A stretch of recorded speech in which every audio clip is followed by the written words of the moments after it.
Have you ever thought about how powerful Sirius Black really was in Harry Potter? What if he wasn't as heroic as he seemed? In today's video, you will find out why Sirius Black is one of the most controversial characters in the entire series. Sirius Black had a tragic fate, a rebellious spirit, an undeniable magical talent. But calling him a good character is not that simple. He was brave, loyal, and willing to fight for what he believed in. Yet, his past was filled with reckless choices that led to serious consequences. From childhood, Sirius stood out. Born into the infamous Black family, he rejected their obsession with blood purity and refused to follow their path.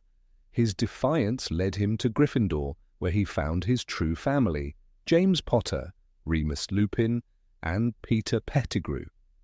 Together they became the Marauders, a mischievous and fearless group of friends. But his rebellious nature put him at odds with his own relatives. At 16, he ran away from home, cutting ties with the family that never truly accepted him. When Lord Voldemort rose to power, Sirius joined the Order of the Phoenix. He fought alongside James and Lily, even becoming the godfather of their son, Harry. But then came the ultimate betrayal.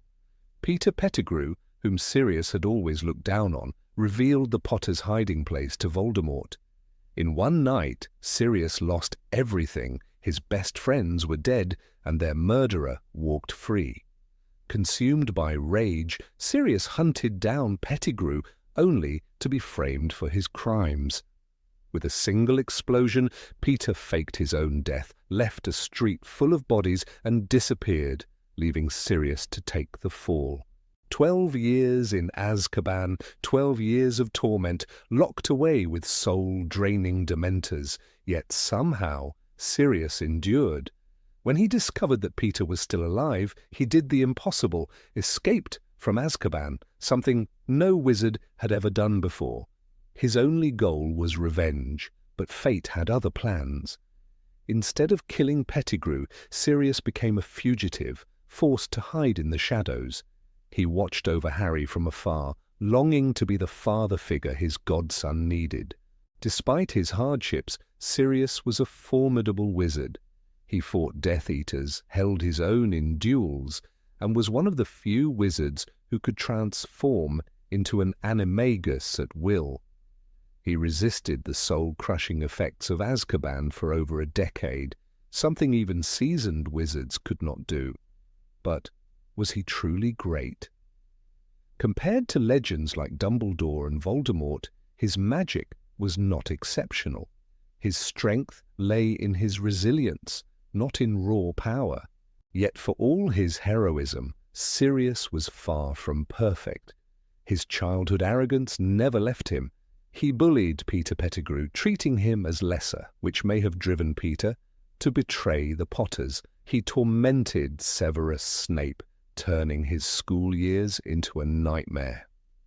Even as an adult, he was reckless, impulsive, and often blinded by emotions. His inability to think before acting led to his own downfall. His final moment, rushing to battle, facing his deranged cousin Bellatrix Lestrange, ended in tragedy. Sirius Black was complex, brave but reckless, loyal but flawed, a hero but not a saint. Some see him as a tragic figure, a man broken by fate. Others see a reckless troublemaker whose choices led to disaster. What do you think? Was Sirius Black a true hero, or did his own flaws seal his fate? The Black family was not just another pure-blood dynasty. They were proud, ruthless, and obsessed with blood purity. To be a Black meant power, prestige, and unwavering loyalty to tradition. And yet their most notorious descendant, Sirius Black, chose to walk away. He was the family's greatest shame, the rebel who turned his back on everything they stood for. But why? Sirius was born into a house where the walls whispered of superiority. His parents, Orion and Walburga Black, raised him with the belief that purebloods were destined to rule. Their ancestors had mingled only with the finest wizarding families, Malfoys, Lestranges, Rosiers. To question these values was unthinkable, yet Sirius, from an early age, did. He saw the darkness behind the grandeur. His mother, Walburga, ruled their home like a queen. She was fierce, strict, and unforgiving. She adored her younger son, Regulus, who followed the family's expectations. But Sirius was different. He despised their blind devotion to blood purity, their admiration for the dark arts. He loathed the way they spoke about Muggle-borns as if they were filth. This defiance made him an outcast in his own home. The Sorting Hat sealed his fate, a black in Gryffindor? It was unheard of. His family had always been in Slytherin, the house of ambition and cunning, but Sirius belonged with the brave, with those who valued courage over lineage. His parents were outraged. He had humiliated them. The distance between them only grew wider. At Hogwarts, Sirius found his real family, James Potter, Remus Lupin, and Peter Pettigrew. They became the Marauders, a brotherhood of mischief and loyalty. With them, he laughed, lived, and planned pranks that often targeted those who upheld pure-blood superiority.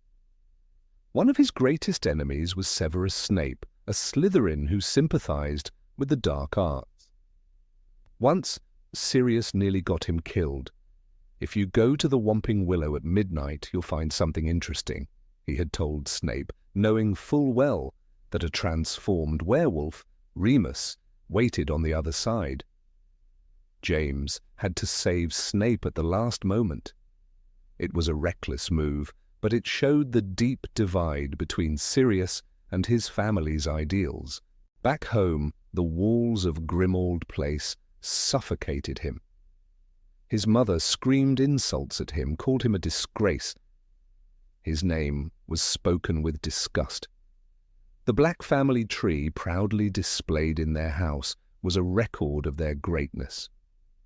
When someone betrayed their lineage, they were erased, burned away as if they never existed.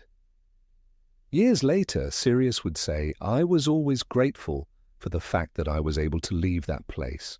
His brother, Regulus, was different. He was everything their parents wanted: obedient, loyal, ambitious. He joined Voldemort's ranks as a Death Eater, but Regulus's story took an unexpected turn. He discovered the horror behind Voldemort's power and tried to stop him. He stole one of his Horcruxes, knowing it would cost him his life. While Sirius had run from his family, Regulus had tried to redeem them in silence.